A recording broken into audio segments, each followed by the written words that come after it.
Hey guys, Jarek and Mookie here, and I actually have Halo 4 for you this time. None of the previous Halo games, I have Halo 4. I actually have two games on Adrift, both Team Slayer. The first one I have an interesting loadout. I really wanted to use the light rifle, and as I normally do when I use the light rifle, I'm using the firepower perk, which allows me to use another primary as my secondary, which is almost absolutely needed if you're running with a light rifle. Yeah, so I'm running with a light rifle and a storm rifle, which is actually very effective. It's a lot more effective than I thought. I didn't get a ton of kills this game, but that was just because my team was stomping. I died like once the entire game. Good shit, good shit. The light rifle is a lot more effective than I remember it being, to be honest. It's fairly effective. I think the Halo 5 light rifle kind of takes the cake, though. Well, yeah. There were some things that definitely needed to be changed with the light rifle, and I think they changed them accordingly. Really, I think they changed almost everything accordingly when it comes to Halo 5. Yeah, it feels Halo good. 4 just... You know, really they could just call it something else, because really it looks like an entirely different game with a Halo texture put onto it. Yeah, I don't know what let's just call it like... It feels like a fan-made mod. It really doesn't feel like a Halo game. It's like if somebody took some other like Unreal Engine or whatever and tried to make a Halo game. It's kind of what it feels like, and added a bunch of other stuff. I don't know. And I'll be honest, I was having a lot more fun with Legendary Slayer with Halo 4, which is just strip away all the stupid perks and bullshit you spawn with Battle Rifle and Assault Rifle, and that's pretty much it. I did enjoy Slayer Pro in Halo 4, I will say that. I tried to stay away from like all the loadout stuff as much as possible because, like, seriously. If they're there, I'm going to use it because it's... The developer is giving me all these tools to use to win, so... Oh no, I set up my freaking loadouts like you wouldn't believe. I've just got headshot weapons, and I have like just the most effective overpowered shit on them. So I'm that guy. I use the regen field a lot. I basically use it like the Battlefield health packs.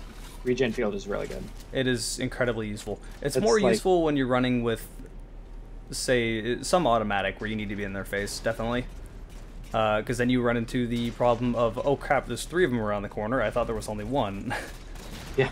And you also are pretty much at a disadvantage with automatics because you have no range, so you got to bait them into your regen field, and that's really how you need to play, otherwise you're not going to win. Of course. Which is very effective if you do manage to do so. People get very, very overzealous in this game, and they want to chase you forever because it's like, that's a kill I can get. Well, I only shot him once. I only shot him once, but I'm going to chase him anyway. Good stuff. People, I don't know what it is, but when it comes to Halo 4, people generally don't play it very smart. They really don't. I don't know what they do when they play, but Halo 4 was honestly like the easiest game to me. Like, it really is, but honestly it doesn't feel like that because the game is easy. It feels like that because people are, well, stupid. When I get 2 perfections in a row, both on Haven, just standard Team Slayer, there's something horribly wrong. It just feels very, very easy to me. But like I said, I think it's just because other people are bad at the game. Like this guy who was right behind me. He could have gotten an assassination, instead he just wanders into my grenade. You know, guy, there were grenade like indicators. You could have walked away. But anyway. I don't know. I don't know what it is with this game. Every other Halo game, I at least feel like when I'm playing someone, more often than not, they're actually capable at the game. And I'm not bad at Halo. I mean, that's pretty much apparent. I'm not the world's best, but I'm definitely above average. Above average, yeah. You're, I'd say, way above average. I would argue against that just because it's some games I'm not going to be above average. Of course. See, I measure that off consistency, and I'm not consistently really good. So, also, DMR shots when you're jumping in the air will actually push you backward, which is something I did not know. That's odd. I know they have, from my experience modding, you can do some crazy stuff with, like, damage and all that, so if that's happening, that's weird. Anyway. Yeah. Man, there was someone on my team that was just whoring the sniper the entire game, and it was pretty amusing because so many situations like what you just saw, I would be shooting at someone and suddenly a sniper bullet just right through him. And you're just like, oh crap, oh wait, there's no team damage. No, it's not even oh crap, it's just, wow, that was interesting. It's more funny than anything else, honestly. Oh, that guy got destroyed.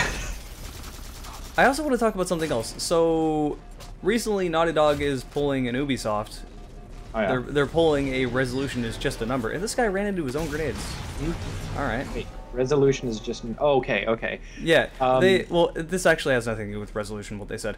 They pretty much said that, let me try to remember exactly the words they said. FPS. But they said they won't push Uncharted 4 to 60 FPS if it compromises player experience.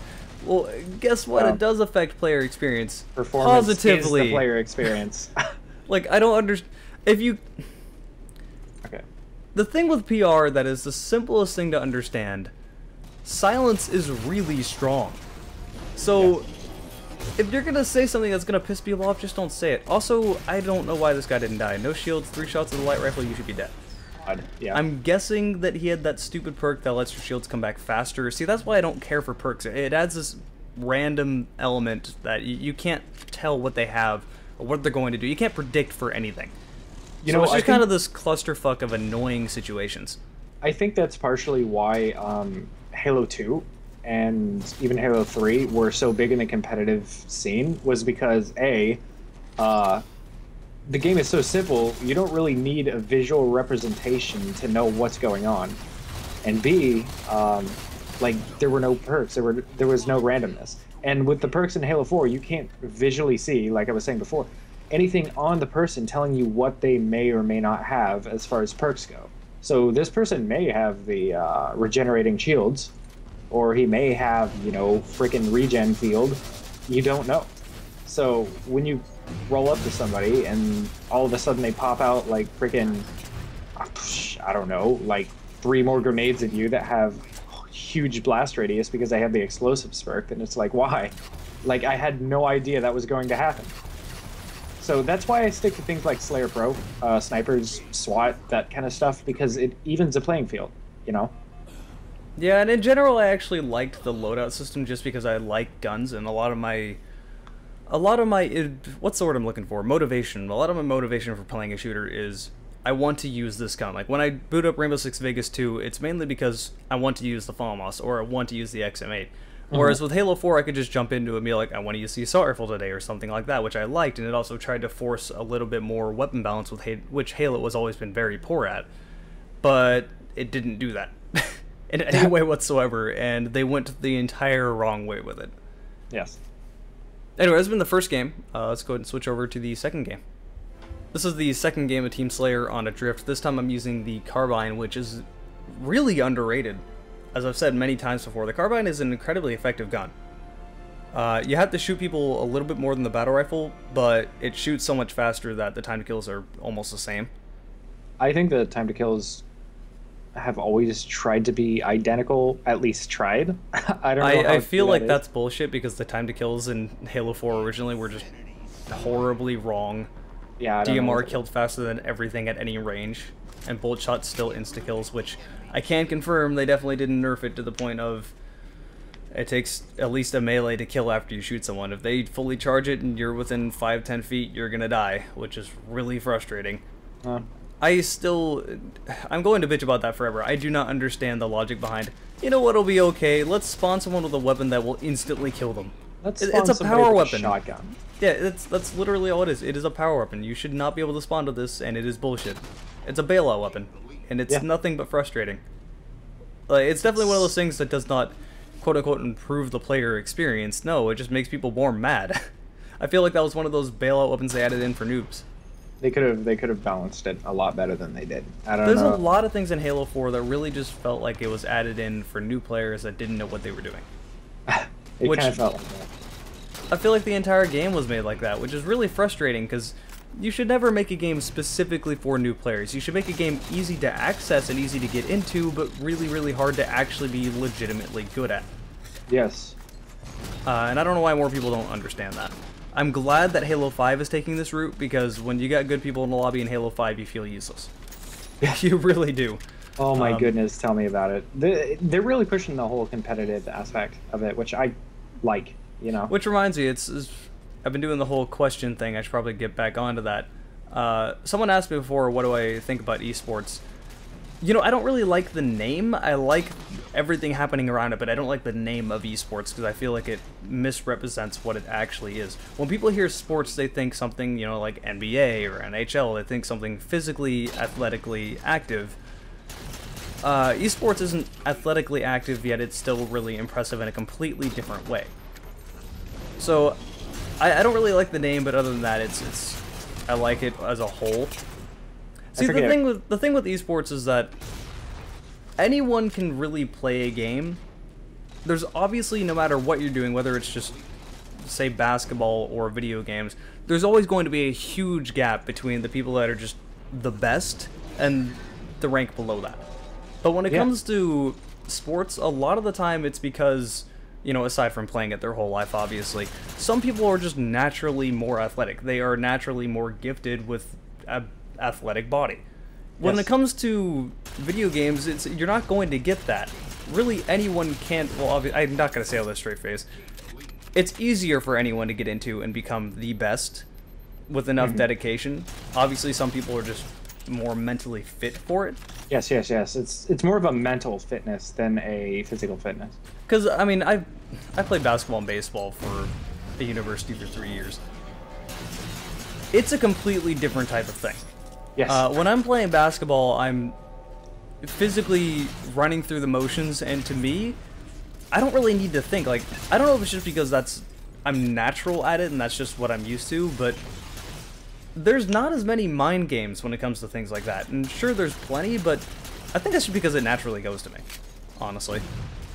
Like, the mind games in basketball are much simpler than the mind games you're gonna get into when you're playing Counter-Strike. I forget if it was you who was telling me this. This is related to what we're talking about, but there's some sort of, I forget what it is, like League of Legends or something class that counts toward like an athletic goal or something like that these days. I don't know how true that is. Yeah, you can go to college for, I think it might have been Dota, I don't know. There were classes for esports now at colleges, which is really funny. That's hilarious to me. I'm totally okay with it though, really. I am too. That was the luckiest duck. That was a panic, throw grenade, run away. To be fair, I do that a lot, just usually not with stickies. I'll turn the corner and I'll see like 3 enemies and just be like, oh god, throw grenade, run. But yeah, esports, they're a thing. As you said, I associate the word sports with, you know, NBA, NFL, all that stuff that I really, for the most part, don't give a crap about. I love it when people do that.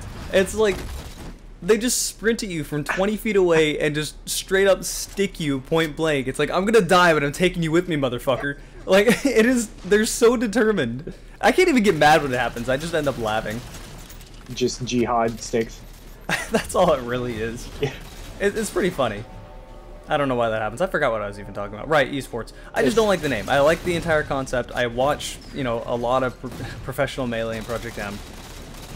And occasionally I'll watch Counter-Strike too. I don't really care for MOBAs, personally. But yeah, MOBAs aren't my thing. MOBAs and RTSs just aren't really my thing. I respect them, but they just don't hold my interest. Most I got through a friggin' RTS was I played through like the first 2 campaigns of the original StarCraft, and I was like, that's cool. Now I'm playing the Protoss. I really don't give a shit about these guys. See, the crazy thing with RTSs with me is that I'm actually really good at them, but I just get bored. I don't know why, but it's... I know a lot of people will get really mad at me for saying that, but for some reason they just don't catch my interest. Yeah, I'm the same way. I want to be in control of a single character, you know? I can't even say that because I play games like Fire Emblem. So, you know? I like tactical games. I like things that require me to think. I'm good at those types of games.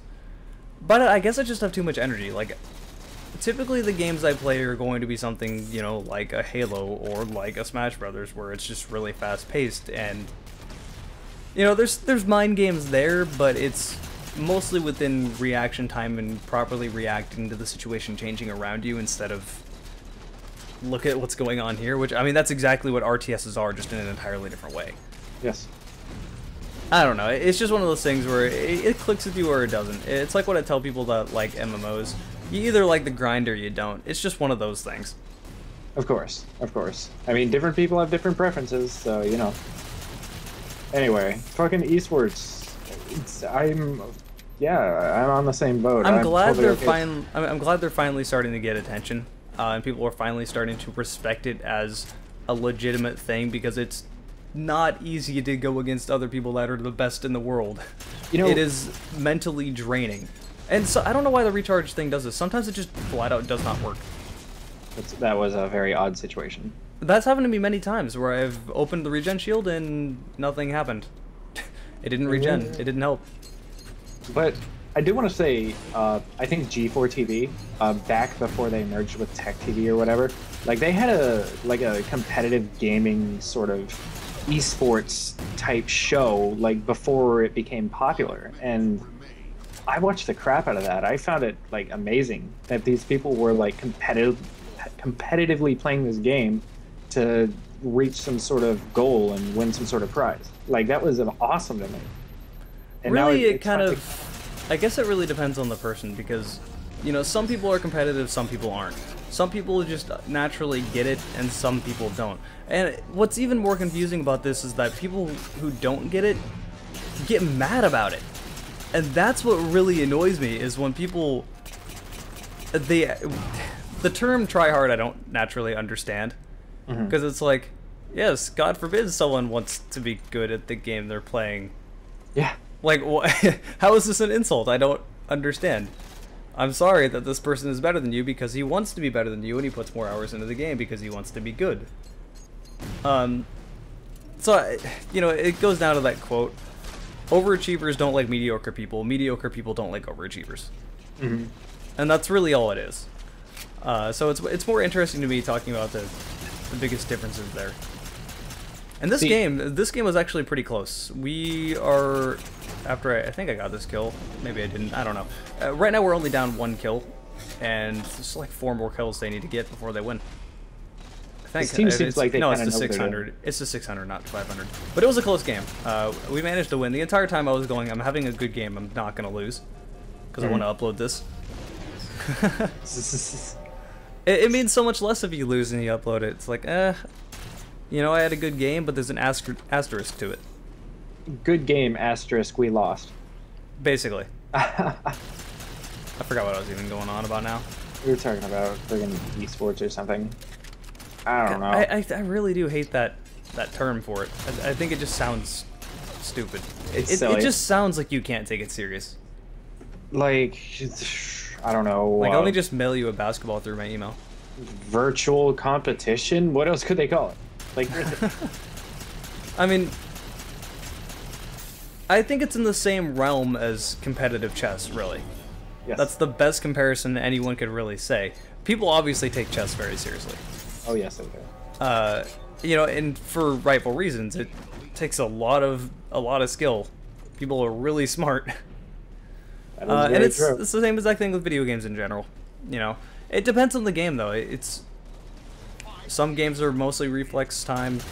Other games are pretty much all thinking. Whatever. Yeah. Too Long Didn't Read version, I like it.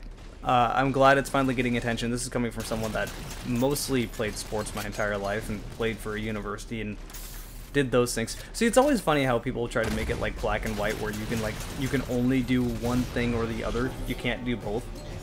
I don't get stereotypes. Yeah, like the whole console versus PC thing is kind of like that. Like, to be fair, how many people? Oh, let me just spin to win. Spin win. To be fair though, how many less people would be playing this game on console if it was on PC? That is true.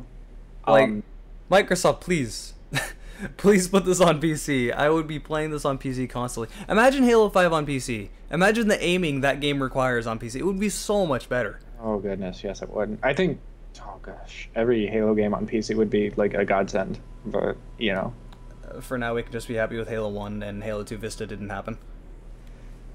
I actually like that game. I'm gonna go on the record and say I had fun times in that game. It doesn't mean it's a good port. It's not a good port. I had some fun times with the Colonial Marines. That doesn't mean it's a good game. Friggin' okay, Halo 1 was not the best port either, but it was better than Halo 2 Vista. I mean, come on. It was. And it didn't have games for Windows Live. Yes, it didn't have that crap. Anyway, we're gonna stop ranting there. There's been some Halo 4. Hope you guys have enjoyed it.